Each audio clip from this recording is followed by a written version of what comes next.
Hey everyone. Last time I played that intro, which this is the only second time.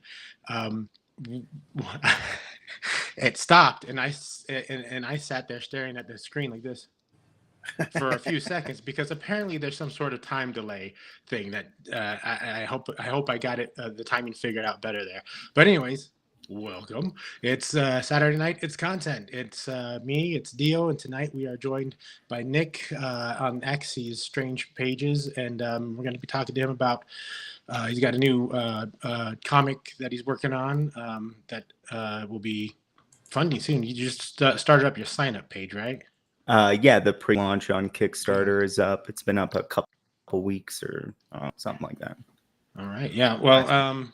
we typically just jump right into the talking to the guest about the comic and stuff, but I just wanted to touch on. I just wanted to ask about you guys' week. How's everything going with you guys? And did you find anything new, anything cool that you enjoyed this week? Music, movies, TV, anything that happened? Uh, Uh, let me I, let me let I'm me just let me hearing. go first real quick. Okay. It's not a good thing, but I had a tooth pulled on Monday. It was Uh, terrible. Bummer. I think I I saw that on X. yeah. I uh, so I had a tooth fall apart in my mouth a few Oh. months ago, but it didn't hurt. So I was like, oh well. No Thing pain, no guys. problem, dude. Yeah, right. And uh, it apparently it was a problem. And last about Thursday, I started to feel something a little achy. By like Saturday night after the stream, I didn't sleep and just a blink. I was up all night, just throbbing. And then Sunday the same thing. And Monday I called around trying to find somebody to pull it, and finally found a place. And $430, which hurt just as much. And they Ugh. did all the fun stuff, stick the needle in the gums, wiggle it around. um, and they ended up having to cut one of my roots off because they were growing in like this, so they couldn't pull it out. They had to cut one off, pull it this way, and then dig that one out. It was Oh man. Yeah, it was great, great time. But so yeah, that was the biggest thing that happened to me this week. And I started watching Ugh. with my wife the second season of Secret Lives of Mormon Wives. What, the second season of what you cut out? Secret Lives of Mormon Wives. Oh, nice, dude. Nice. It is so trashy, and I can't get enough of it. Like, Are they like anyways. polygamous or like? Uh, so there, it's like I guess they were like the TikTok group of TikTok women, and they got real big, and then one of them came out and said basically, yeah, we're all like swingers, and they weren't all swingers. And so that's basically the start of the first season, is them dealing with this whole thing and just catty and yelling at each other. And like, and the thing is like, on these reality shows, the producers force them into situations that cause this stuff, right? Of course. Like they hate each other now. They're not going to hang out with each other because the producers are like, oh, let's throw a party and invite you and your exes. It's that kind of stuff. But it's still, yeah, it's a train wreck. And me and my wife, we both watch and do the same things. Like, oh my god, that girl is crazy.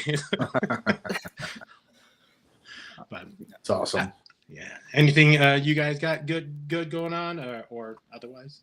I had a box vasectomy. No, Yeah. no, not much, man. I think we just started a new show called The Protector. That's been pretty good. But on the topic of trashy shows, I love The Housewives. That shit's like my guilty pleasure. Yeah.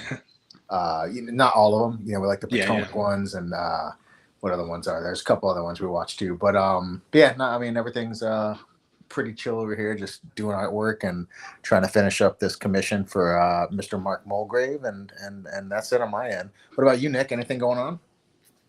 Man, I've been rewatching Daredevil because the Netflix Daredevil because I tried to watch Born Again and it just hurt my soul pretty early. And Yeah, I so feel you. I'm rewatching it. I know some people get but those I people couldn't would get be past wrong. the first No. episode. Yeah, me and my brother were watching it together, and when we like watched the finale of season 3, said, "You want to try Born Again?"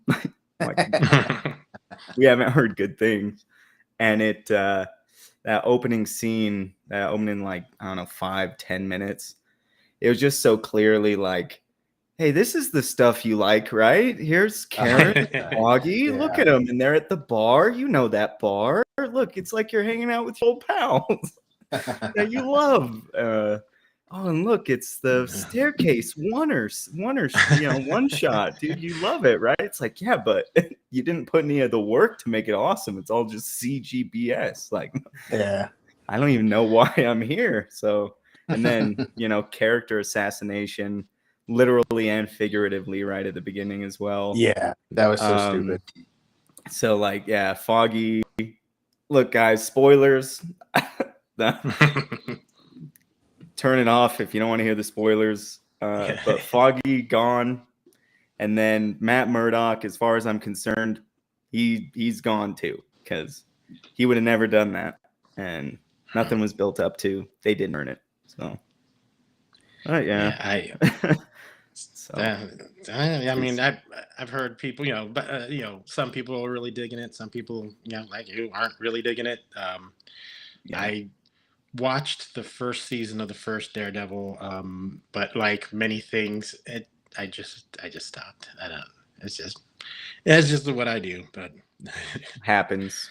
I'd recommend trying again because that stuff is some of the best TV. It's by a guy who did a lot of Buffy the Vampire Slayer stuff, like writing, story editor. I think he directed some episodes, and I might be a little young to really be a huge fan of Buffy the Vampire Slayer, but I really am an Angel, and fan of Joss Whedon on Avengers, which are fantastic. I don't think anyone would say that Avengers is a bad movie. No, it's a good one. I think Steven DeKnight, that's who you guys are talking about, right? That did the Daredevil stuff. I'd have to. I don't know. I'd have to. He did Spartacus, which was a good show too. I don't know if you guys ever saw that. I've heard of it. I never saw that. Good stuff. Fellow Greek guy. I've seen the original Kirk Douglas Spartacus, but that's a good one. This other one's like updated. It's almost like in the vein of 300, but it's good, dude. It's really good. The actor actually passed away. Young dude died from leukemia, but it's a good version of it. It's a good series. I think it's Jai Courtney's first stuff that he acted in that was like pretty big too. Yeah, I might have to give that one a shot. He's good. I like him, and even when he was Captain Boomer, like he was the best part of the for sure, Suicide Squad movies. But that second one was a good one. Just throwing that out there. Yeah, it was. Yeah, for sure. Oh yeah. We do look like we got Jolly in the chat a little earlier, but I don't know why I can't pull it up here. But anyways, if you're still watching, Jolly, how's it going? What's up, Jolly? Good dude. But let's get right into then. After that, let's talk about your a little bit of your comic history and what got you to the place of making your own comic. Well, so I grew up far, far away from any comic book shop, and there were 6 kids in my family. It was like pulling teeth. Sorry, Crenshaw. I know it's a little close. It's like pulling teeth to get anyone to drive me anywhere to a comic book shop. So I was like 13, and also like money because there were so many kids. It's like, oh, you want $30 for comic books? Well, yeah. I don't have it because then I have to give everyone else $30 for something else. I can't. So, but when I was 13, went with my grandpa. And actually, it was weird. That same day, we had career day at school, and one of the kids' parents came, and he was a comic book artist. So I actually got my first comic book from him. in junior high. I don't have it anymore. Do you remember what it was? Was it I a wish. mainstream comic?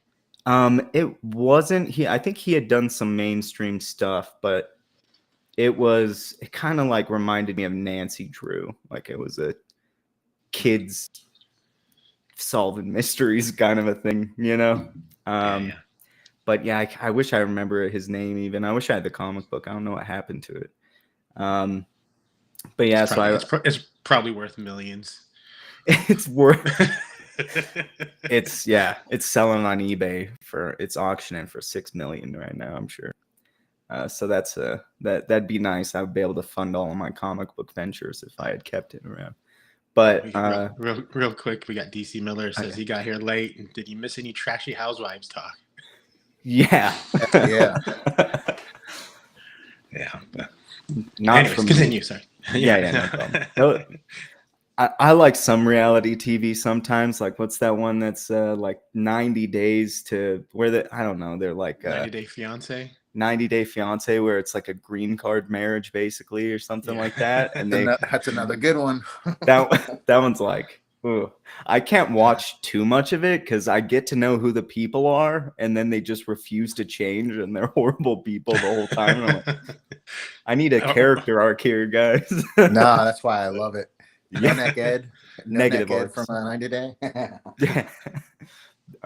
But yeah, so I went into the city and comic book shops with my grandpa, and I got, some back issues. I didn't know what I was doing, so I got a bunch of comic books, out of order.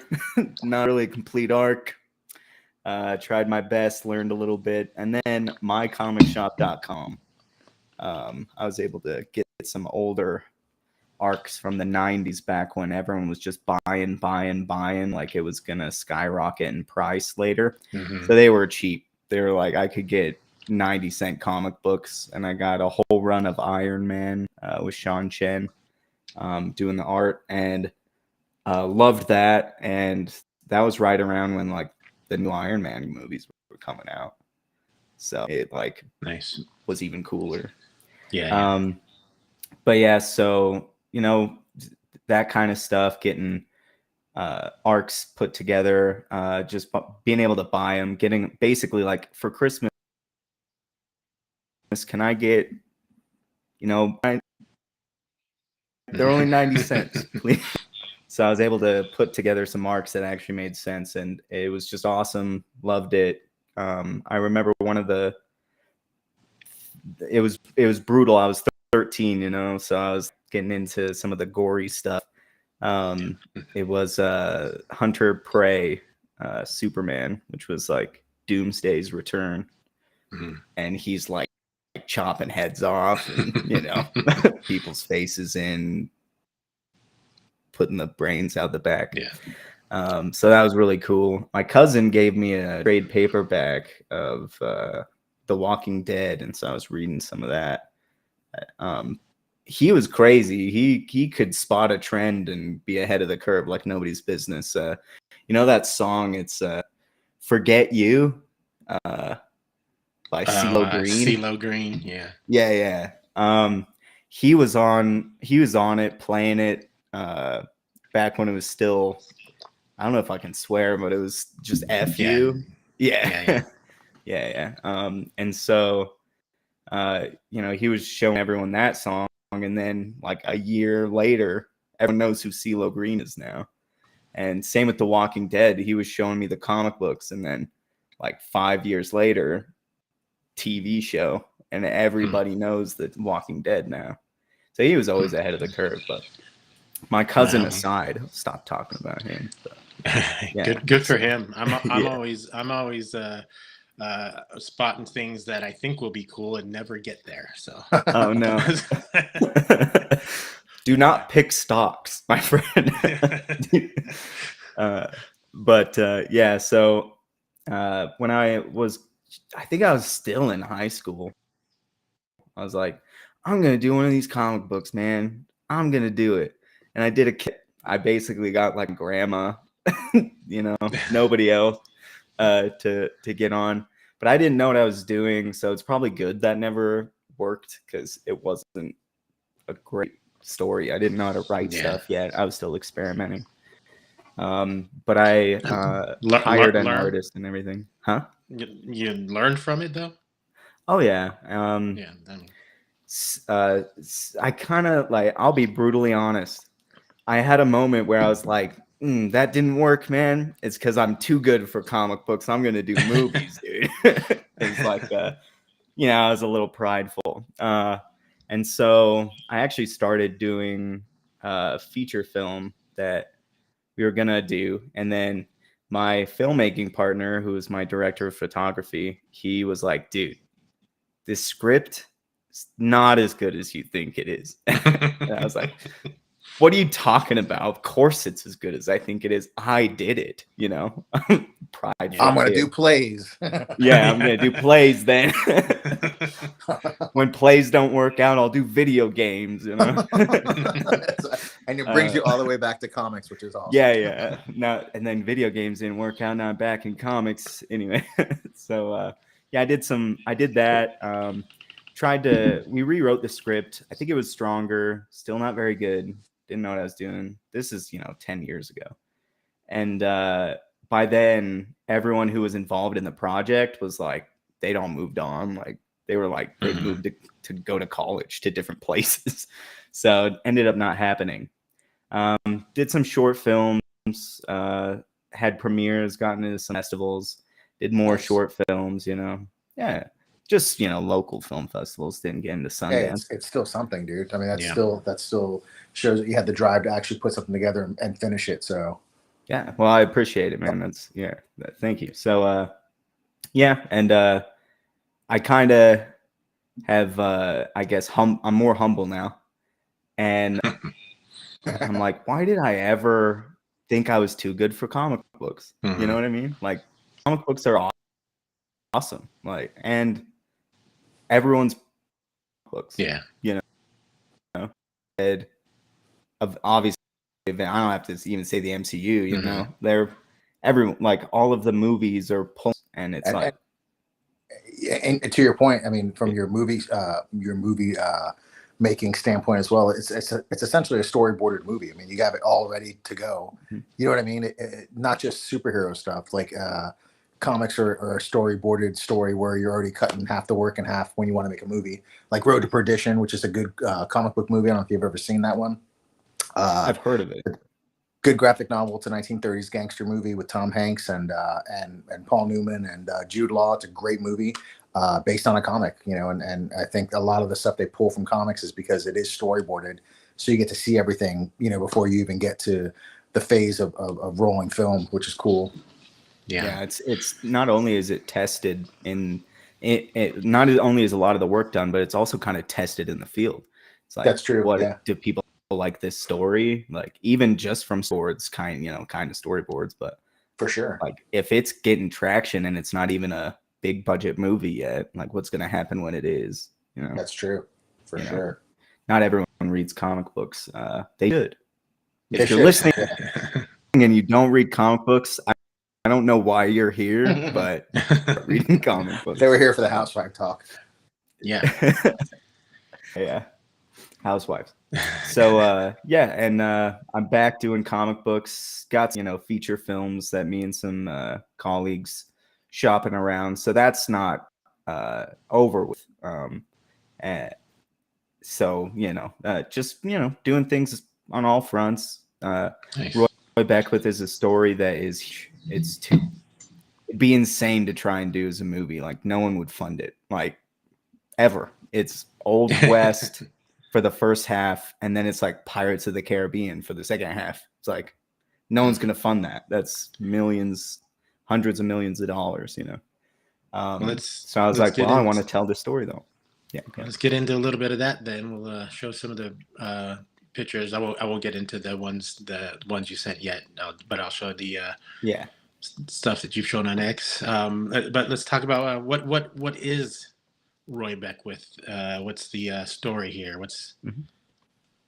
Well, it's called Roy Beckwith and the Cursed Continent, and I guess there's a little confusion as to what the Cursed Continent is. Some people think it's like some fantasy thing. It's just the American frontier. It's just North and South America. But yeah, so it's about Roy Beckwith, who when he was in the cavalry, did a lot of things that you could say he's not proud of now. Kind of a sinner, and he's kind of come to grips with his past and wanting to, I guess, make up for it. And he gets involved with the Yazito witch, which has you've also got a picture for that, I think. And it's kind of interesting dynamic between the two of them. He has done bad and wants to make up for it, and she has had bad things done to her and wants to take revenge on innocent people for it. And I kind of find that to be an interesting like flip, I guess, on each other. And obviously, so what he did in the cavalry, he did some bad things to some Native Americans. She's a Native American who's had some colonizers, I guess we could call them, do some bad things to her and her tribe. And yeah, so that's kind of the first arc. That's what the first arc's about. It's 64 issues total, 8 issues per arc, and they all add up to a bigger story. And the Yazita witch is the center of she's the bad guy in the first arc. So yeah. Nice. Is it it's North America, South America, but is it a more of a fictional version of it, or are you using real settings, real towns, real places? Yeah, that's actually a good question. So, for example, Yazito is kind of it's a Quechan mix of birds, which are the little one, and that's a fictional tribe that I made. They're just a small cave-dwelling tribe that tended to stay out of everyone else's business. That's probably how they survived. And Claystown is just a few miles away from where they used to dwell in those caves. And Claystown is also fictional.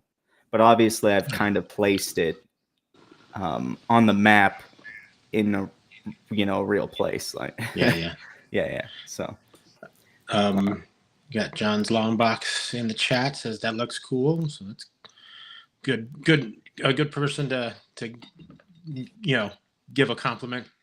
Yeah, for sure. Thanks, John. That's Jarrett's artwork. Jarrett Katz. He's fantastic. He's done a few things recently that are really cool. Milk Run. Oh, I feel so bad. I forget who wrote that. And then he did another one that I'm forgetting as well. Man, I should have came prepped to better shout outs. But go over to his X. It's at Studio. That's Katz. He's a fantastic artist. I was lucky to find him. Found him on Upwork after days and days of just straight searching, because there's a lot of very mediocre stuff on Upwork. But I was able to sift and find Jared. So he's fantastic. Lucky to have him. So were there any of these ones that you wanted to maybe show? Yeah, so hopefully Jarrett doesn't get mad for kind of giving people the peek behind the curtain. But you could pull up the first one and have the second one ready. These are kind of some cool ones, but they're pencils, and because he works digitally, does his own inks. It's not that one? It's not fully fleshed out. So that's the first page, and the first 5 pages are going to be free to read. leading up to the Kickstarter, just so you can get the vibe. So I'm pretty comfortable, just showing you guys these. So Those are pretty tight. Those look great. The layout's great. Yeah, those look. Oh yeah, he knows what he's doing. For sure. Yeah, so splash page, interesting, maybe, hopefully interesting story. It was going to be 24 pages, and I was like, man, this is getting kind of tight because I have a lot of story to tell. And so I decided, let's make it pages. That's the only reason you're seeing this splash page right here. There's also going to be a double page spread somewhere in the middle, which will be a center spread, because you know what happens with double spreads, right? They're always off and ugly. So, but I figure if you print them on one piece of paper in this center fold, then we can avoid that. So you're shooting right for the middle then? Yeah, right in the middle, dude. Nice. Always my fage. But yeah, so I mean, it ends up working out. I have like mad structure. No point getting into all of the story structure stuff I do, but it ends up like working out perfectly anyway for it to be right dead in the middle. So it's a really cool page. Might share that one leading up to the campaign as well, but right now we're not that far. So, I mean, unless it's some sort of patent pending kind of thing, what's your story structure like? How do you work out your stories for your comics? Is it like the classic? Do you do a Marvel method? Are you doing full script? How do you do it? Yeah, so like some people are like, well, I have a story, so I'm going to break this story down into what I consider, like points, like events happening. And then there you go. That's my structure. But what I do is I have an 8-step story structure that is loosely based on Dan Harmon's of Community and Rick and Morty. And as I can tell, his is pretty close to accurate, but like because it's kind of accurate to life, so his is really close, I think. Mine's a little different, but the basic that he gives is you want, go, search, find, take, return, and change. So basically, like, you are who you are and you have problems, and that, like, you have like internal, and like you act wrong, and that causes a problem where you're at. So you have to go somewhere else to find a solution.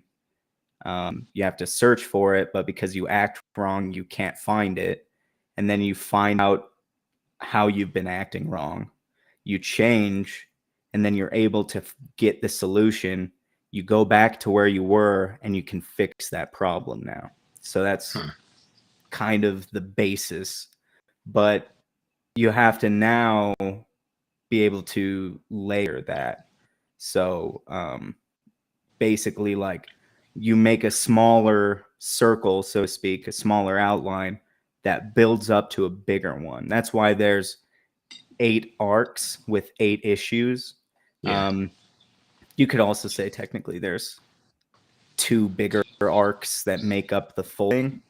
And then each of those is broken down into 4 acts. So it's insane. Like, I could go even deeper. It might be a little weird and obscure and boring to most people. I don't know how deep we want to go in on that. I mean, I think a lot of people who are into comics and movies on this sort of level, you like hearing that sort of thing. But I did want to ask though, how much of the story is finished versus how much of the writing is finished? Right. So obviously I have that bigger 8-step arc for the whole thing. So I kind of stair step, especially with a project this big that's going to take like even if I released monthly, it's going to take 5+ years, Yeah. And the goal is to get to that 2027, hopefully be releasing monthly in the start of 2027, but it's going to take a long time. So putting in that much work in the front end is going to get everything plotted, going to be tough. Yeah. So I kind of stair step. So I have the biggest one, and then I have the next biggest one, but only the first one. So, and then another layer down, I've got that. So like the first 8-issue arc, and then I've got a 4-issue arc that kind of encapsulates that. It's like half. It's like the first act of that 8-issue story, and then I'm now working on the plot. But I have 1 and issue 2 should be done on my end, and Jarrett will already be drawing it before the Kickstarter happens for the first issue. So we're nice. a little ahead. I'd like to be more Yeah. ahead, but can only do so much, Yeah. Do you have though how everything wraps up? You got it all figured out?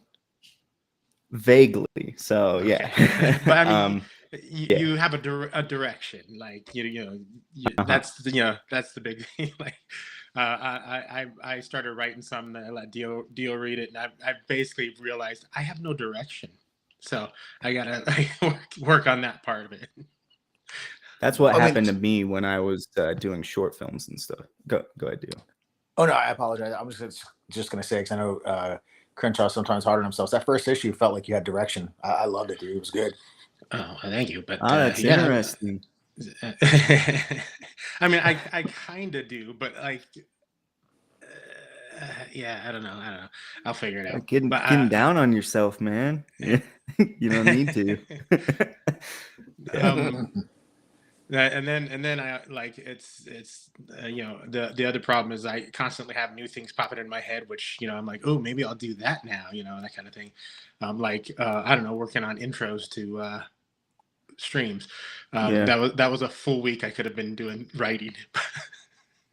Well, I think we all appreciate the intro. So I do have the Kickstarter linked in the description of the video. I forgot to put it in the chat, but if anyone wants to check that out, they can find the link there. We will probably talk more about that. Remind everyone about that when we wrap up, come to an end. But as of right now, we're going to get into some music suggestions, and we're going to judge people's music. And we got a few of them. You know what? I should look and see. Let me see who, because I forget who sent what, and I want to make sure I say that. Where am I at? There was music I was supposed to listen to? Yeah. Nah, I'm just... Okay, all right, here we go. So if anyone's still watching and watching in the future, I like to listen to a lot of music. I work in construction, and I'm able to just put stuff on and just let it shuffle all day long. But the algorithm on Spotify, it plays the same things over and over again. I keep trying to figure out ways to trick it. And I'm hoping that if I just add a bunch of music, it might get to the point where it starts playing stuff I don't hear, every day. So that's what this is. I asked people on X to send music suggestions, and we give them a listen, and we see, talk about how we feel about them. But then I'll decide if I'm going to add them to the list. I should just add them all, but yeah, no. You've got your taste. Yeah, I don't want. I add songs that I don't like for the guys I work with, because I know it'll please them, but it only goes so far. But anyway, So we're gonna go ahead and get started. We got, let's see, Jason Sandberg, um, who former guest on the show, has a great comic, Jupiter. If anyone hasn't read Jupiter, go out, find that. It's bizarre, it's fun, it's great. I love that comic. But he suggested a couple different songs. The first one is from Ryan Adams, and the song is called "Hanging On to Hope." And I'm gonna play if it works. Oh, there it goes. All right. So, did you guys get chances to listen to all these first of all?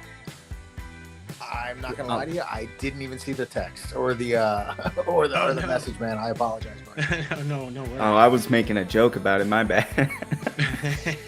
I listened to it. This one I kind of like the instrumental.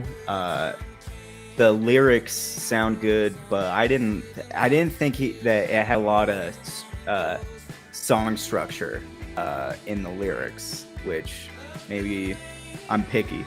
But it sounds like Blue Oyster Cult mixed with like an indie, like an indie rock vibe, which I kind of like the sound of.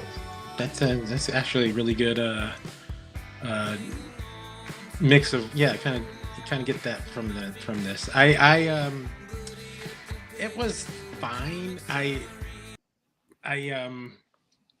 like, he suggested the next song as well, which I liked a bit better. It's a bit smoother, Fog Lake by Max Allen. But that first song, a little too. I'm an old guy, but I'm not that old. Like it feels like about 10 years older than me, and where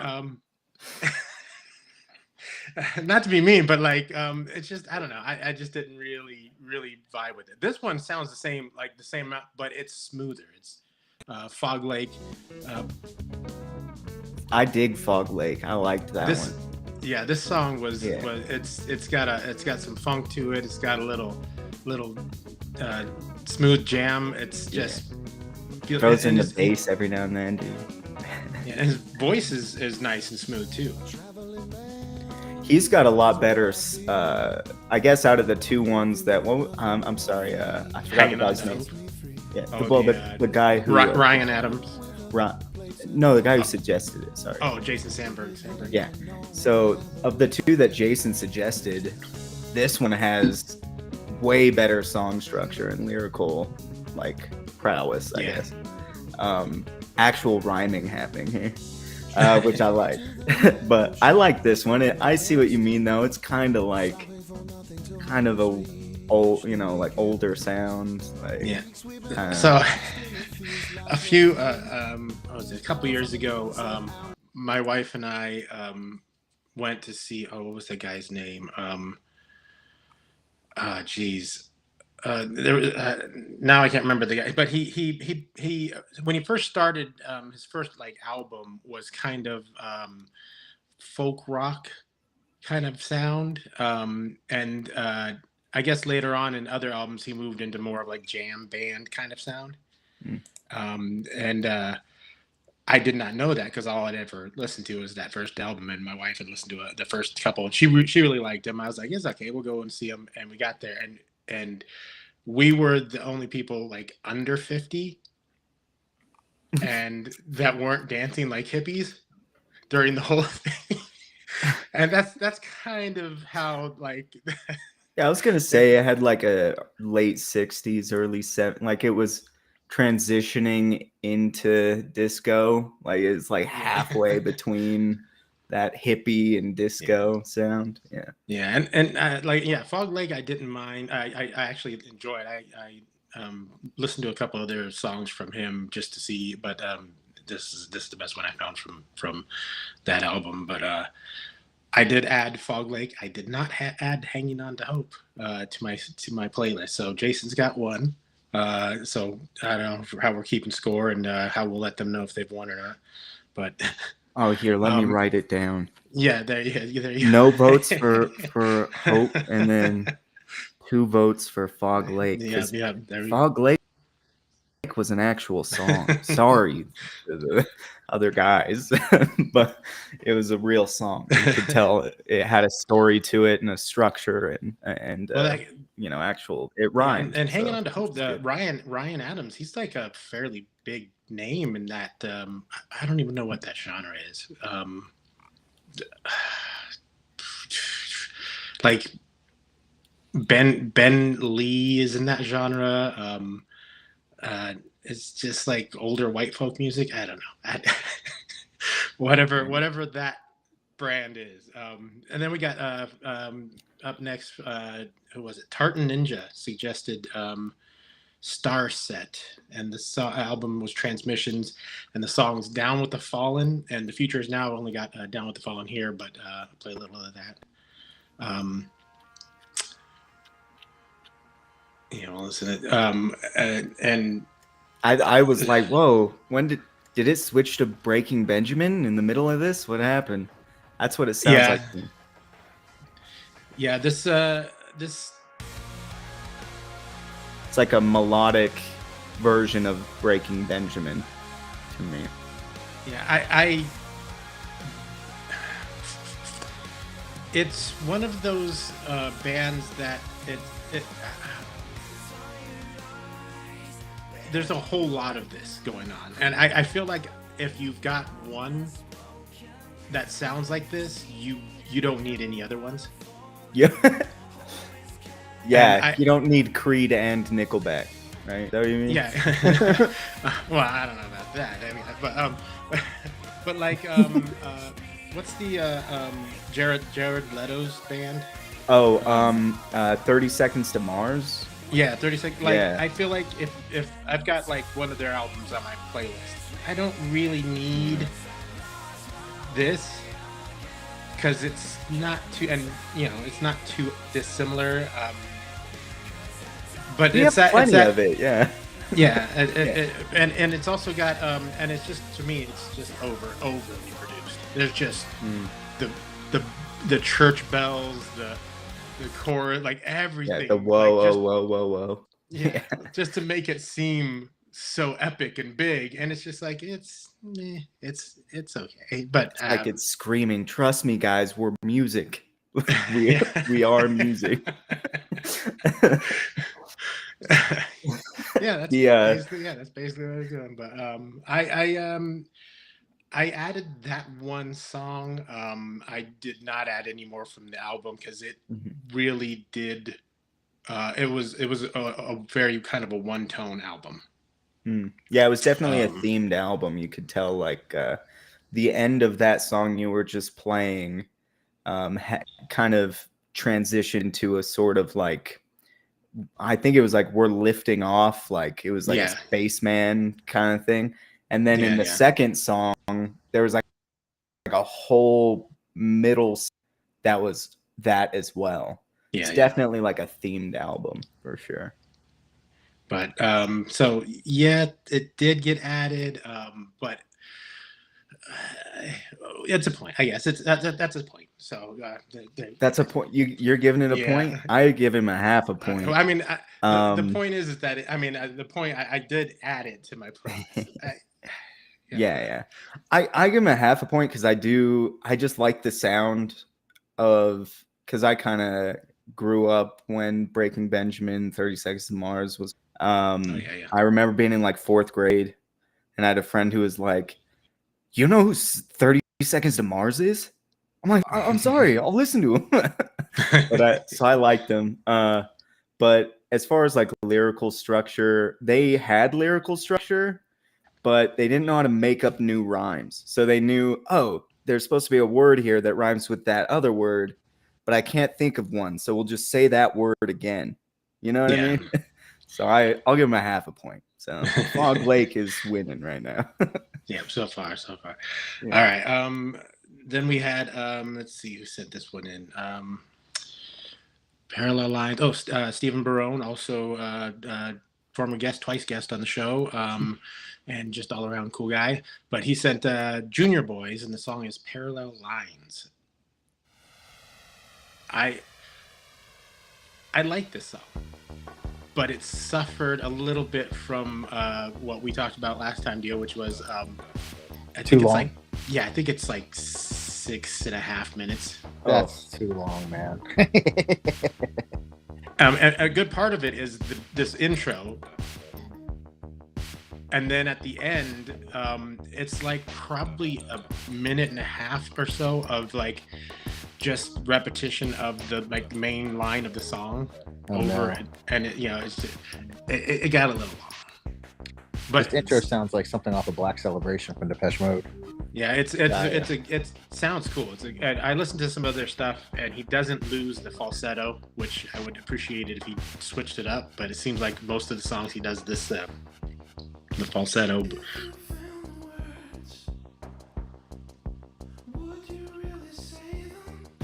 This one I didn't like the sound. I loved the lyrical structure and the song. But the song is just, it gets obnoxious to me. Maybe it's just Really? yeah, it's like it doesn't give up that bass. Bum, bum, bum, bum, bum, bum, bum. Like it's just like I don't know. It felt obnoxious to me.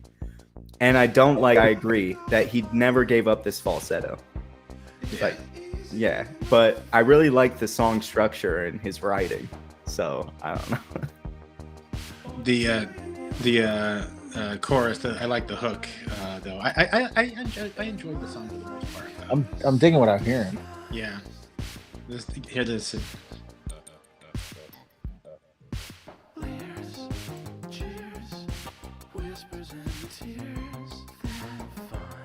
That's I like that.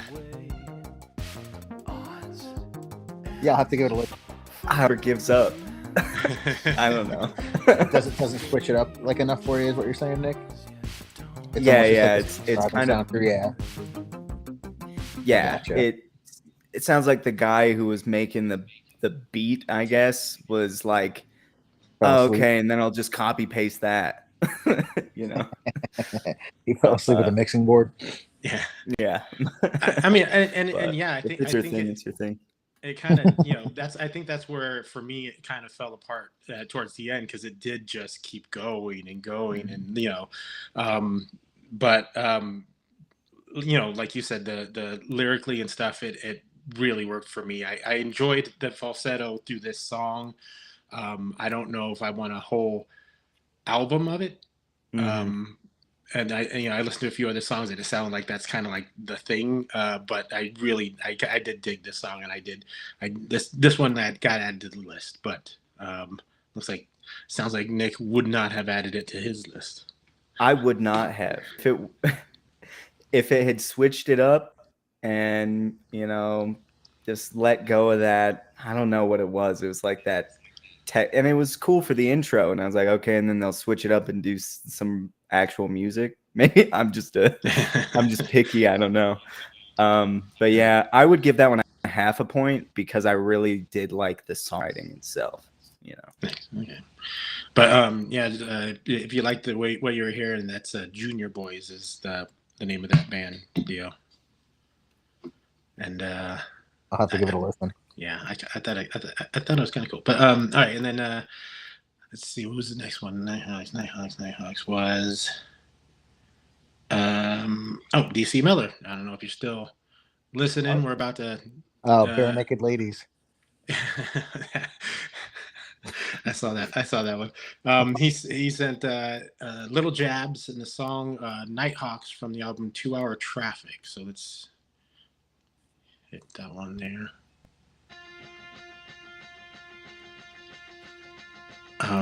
I re-listened to all these 2 days ago, and I should have listened to them today though too, because I've forgotten like all of them until I start hearing them. Like, oh yeah, that's what this was. Let me hear that. Okay, no, I did. I listened to this album. It's not bad actually. We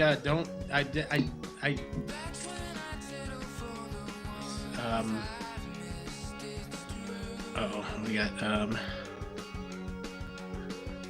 decent melodic.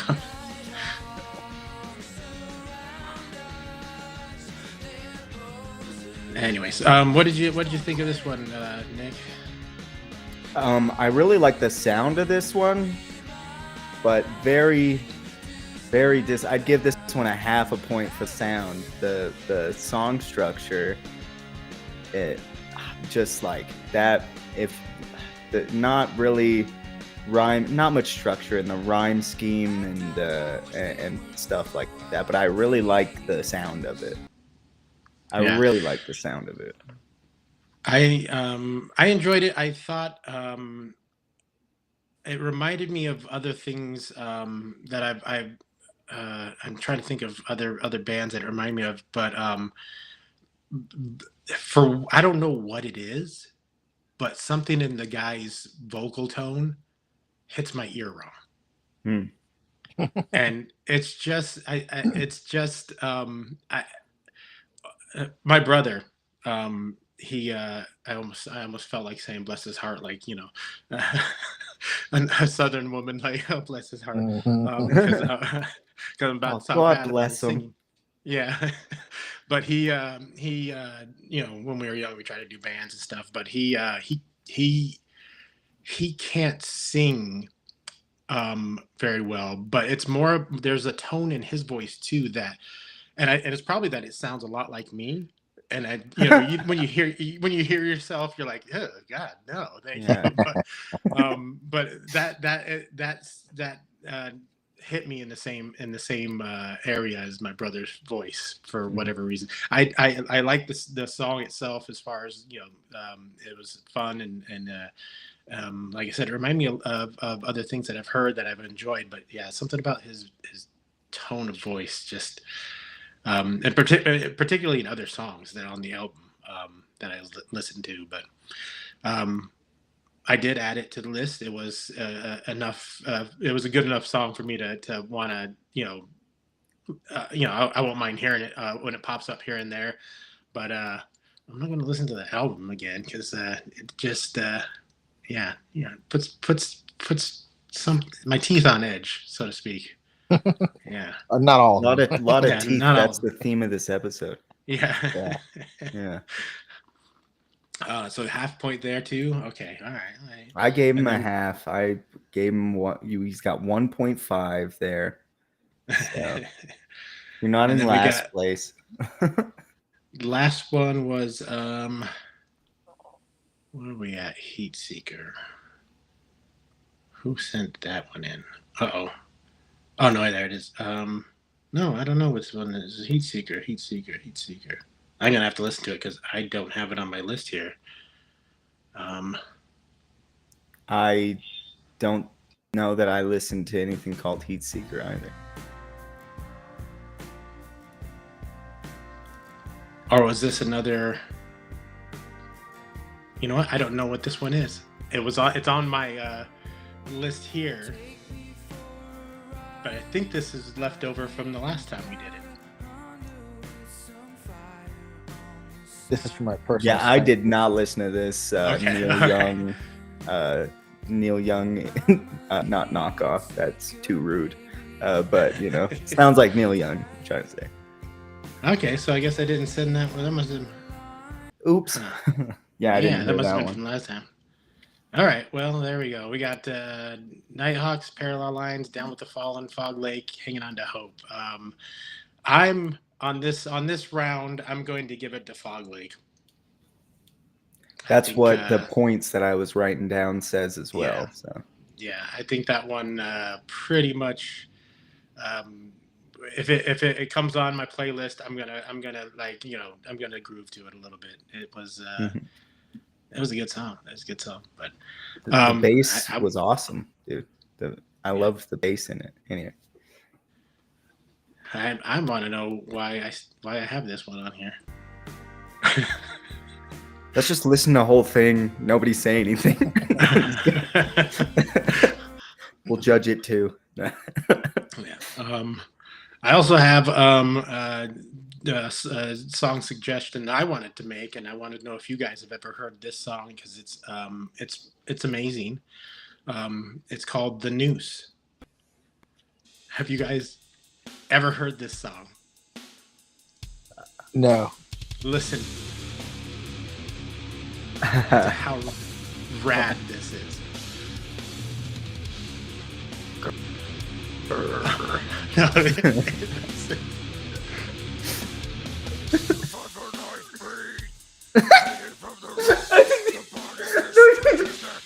I was not expecting that.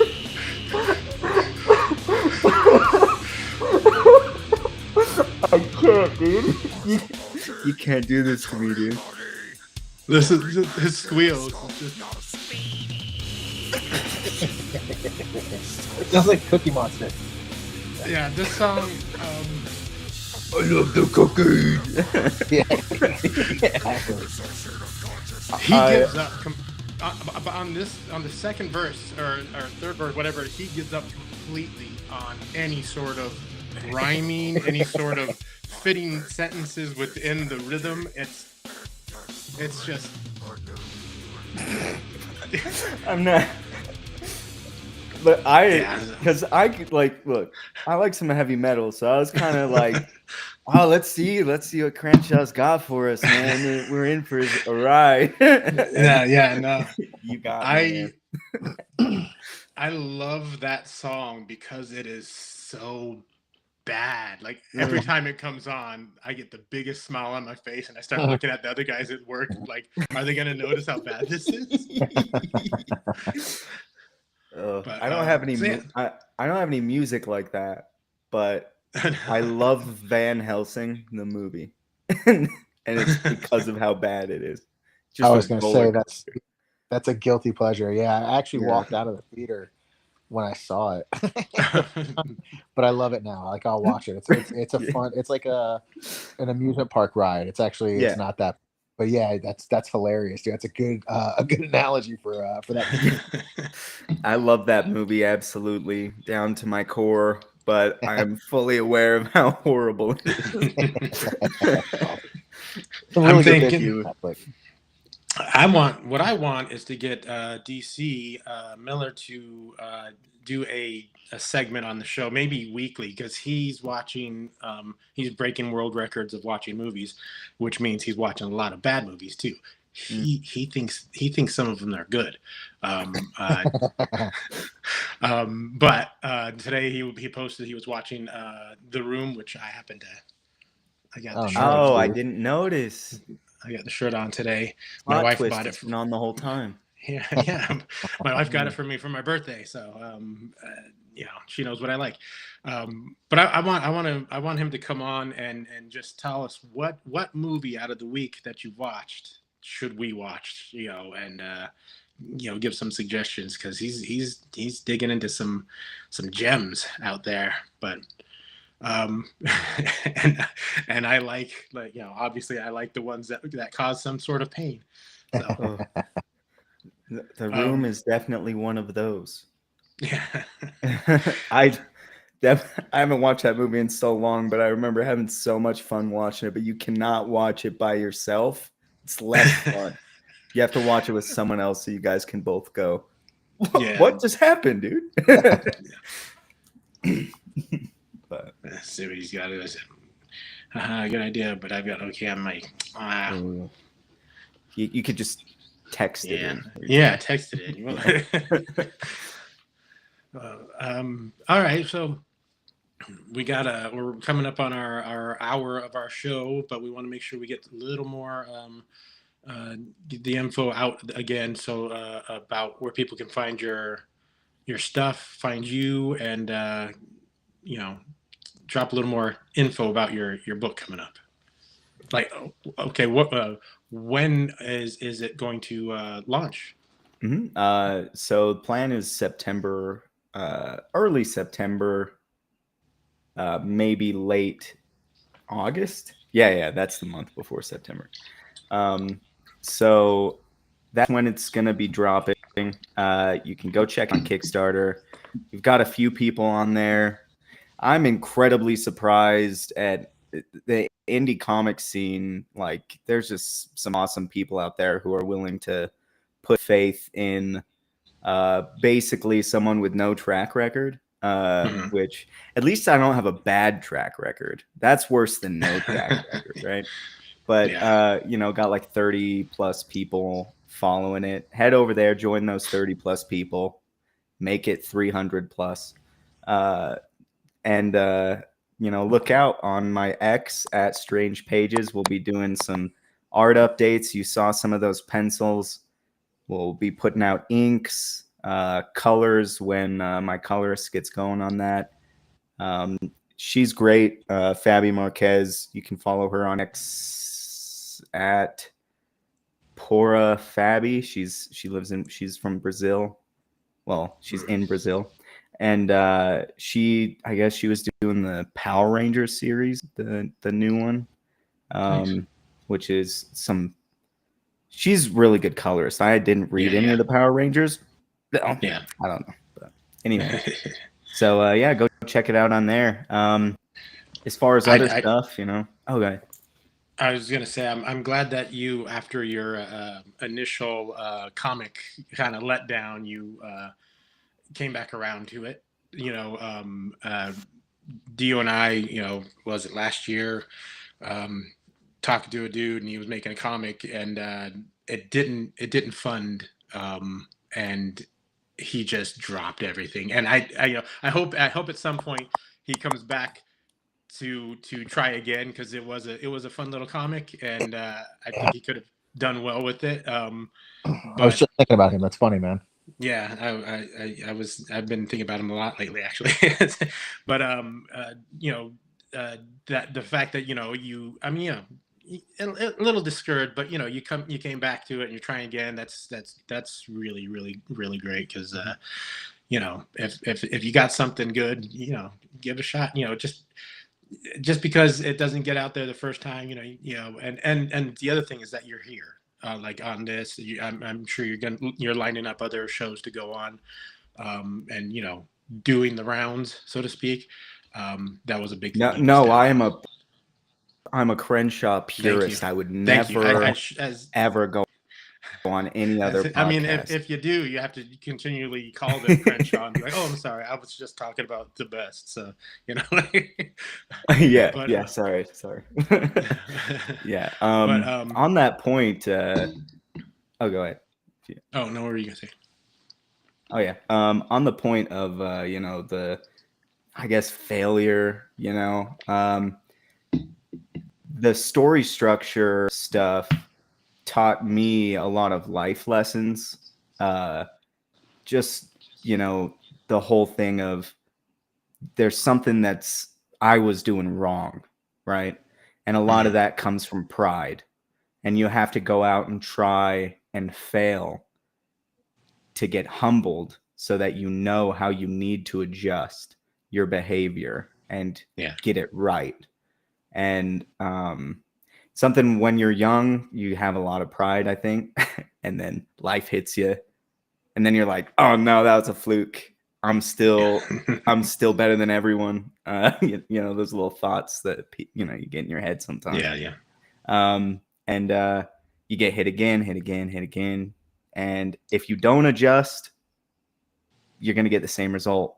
So adjust your story, adjust your writing style, adjust your marketing, whatever it is. There's always something. If you failed, I mean, maybe there's a chance that none of it was your fault and there was nothing you could have done, but probably, something you could have done yourself. And story structure taught me that, which is why I would preach story structure a lot if I had, I guess a name.